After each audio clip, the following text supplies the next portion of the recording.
I mean, all in all, straight up to tell you guys, this is not a fucking exciting card at all. UFC 133 is a fucking sleeper card. I'd say another good fight on here. Brian Ebersol taking on Dennis Hallman. Should be a good fight. Be a cool fight. Brian Ebersol's last fight was a fucking kick-ass match against Chris Lytle. It's a fucking toe-to-toe banging fucking war. It was a kick-ass fight. That's why I'm expecting to see these guys have very similar records. 47-14 for Brian Ebersol. 46-13 Dennis Hallman. This is a fucking neck and neck as far as records go. You know what I mean? You can't always fucking count on records. Some of these fucking some of these promotions have fucking guys that are 20-1 or 20-6 or 20-7 going against a guy that's 4-0. I mean, so you really can't tell, you know, about somebody's experience because everybody enters the game at a different level. You know what I mean? Alexander Gustafsson taking on Matt Hamill for this card. Gustafsson's a good fucking striker, man. Just a good all-around fighter. 11-1.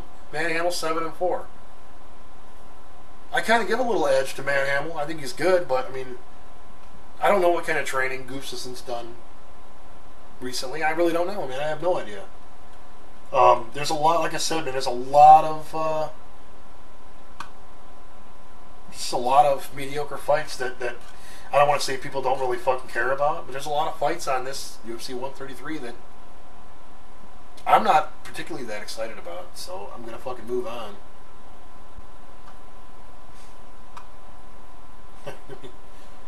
Strikeforce Challenger 17 is coming up. Roger Bowling for taking on Bobby Volker. Now, I'm not particularly excited about it. Devin Cole taking on LeVar Johnson. That should be a pretty fucking cool fight, man. Ovin St. Preux taking on Joe Kaysen. I know nothing about Joe Kaysen. Must have been just signed up. Sarah Kaufman taking on Liz Carmouche. That should be a fucking all-around war. A three-round fucking war, I'm thinking. Ron Stallings taking on Alden Amagov. He's from Russia. I have no idea who he is. A lot of no-namers on these fucking Challengers cards. But sometimes they turn out to be good cards, man. So don't always overlook a Challengers card. Sometimes they turn out to be motherfucking sleepers. But Devin Cole, LeVar Johnson should be a good fight. Roger Bowling taking on Bobby Volker should be a good fight as well. Other than that, you know, like I said, Kaufman versus Kamaush be a good fight as well. Three good fights on one card. I guess it's worth tuning in. Pay for it? No, don't. Yeah, which they're free. They're free fights. So as long as you got Showtime, you're tuning in, checking it out. But UFCN versus, I'm gonna fucking step ahead a little bit. Check out UFCN versus. Dan Hardy taking on Chris Lytle. Personally, I think Chris Lytle will take this fight. Chris Lytle's a fucking gristled vet, man. He can get in there and fucking pretty much bang with anybody, take him to the ground, and fucking hurt him. Unless Dan Hardy's really been fucking on top of his wrestling game, Chris Lytle's gonna fucking hurt him in the wrestling game. Period, man. I think so. Jim Miller. Big fan of Jim Miller. Love Jim Miller. He's, in my opinion, earned a fucking shot at the top 5. Finally, he's getting a fucking fight with Ben Henderson. Ben Henderson came over from WEC. And, I mean, record-wise, you got 13-2, taking on 19-3. We can't always look at records, but Jim Miller fucking has earned a title shot a long time ago.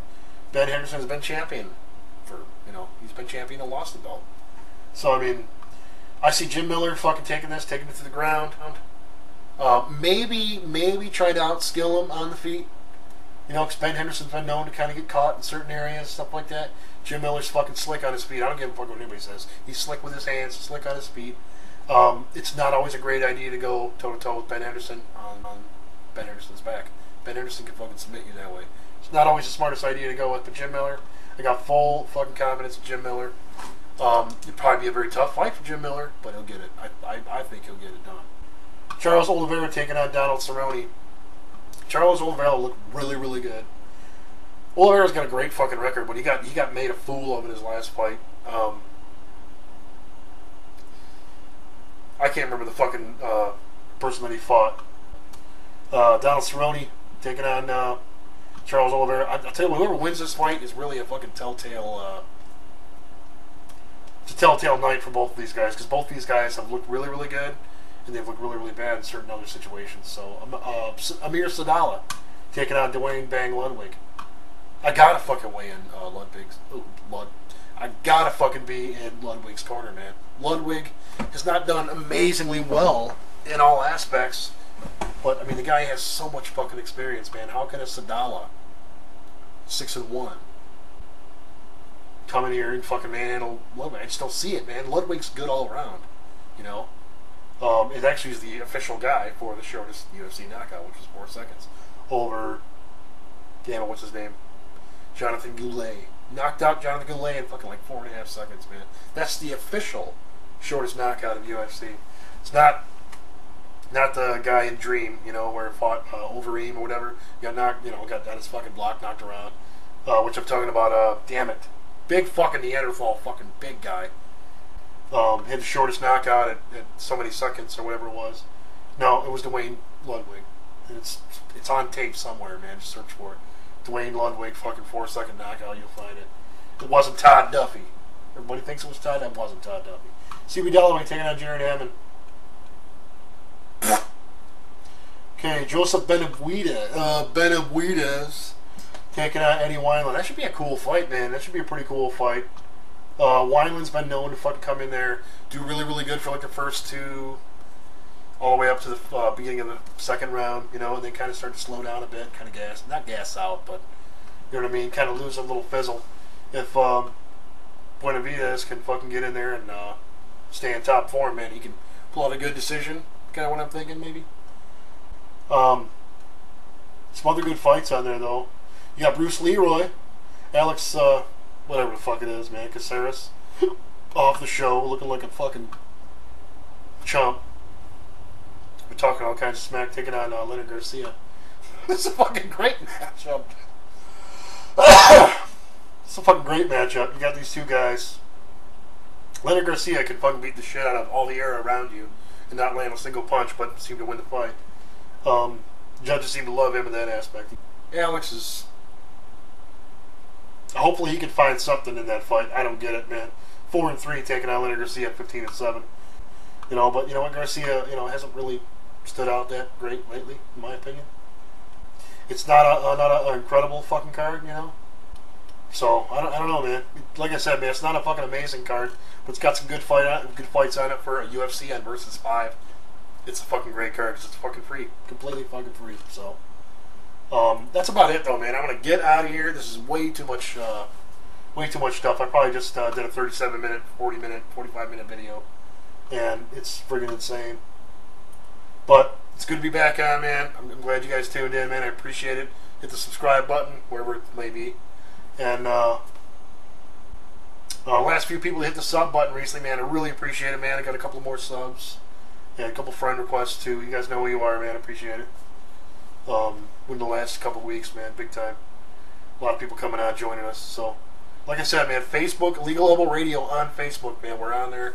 Jump in there. Lots of good discussion. Lots of cool fighters on there as well, man. Aaron Tuffel. Neil Groves on there.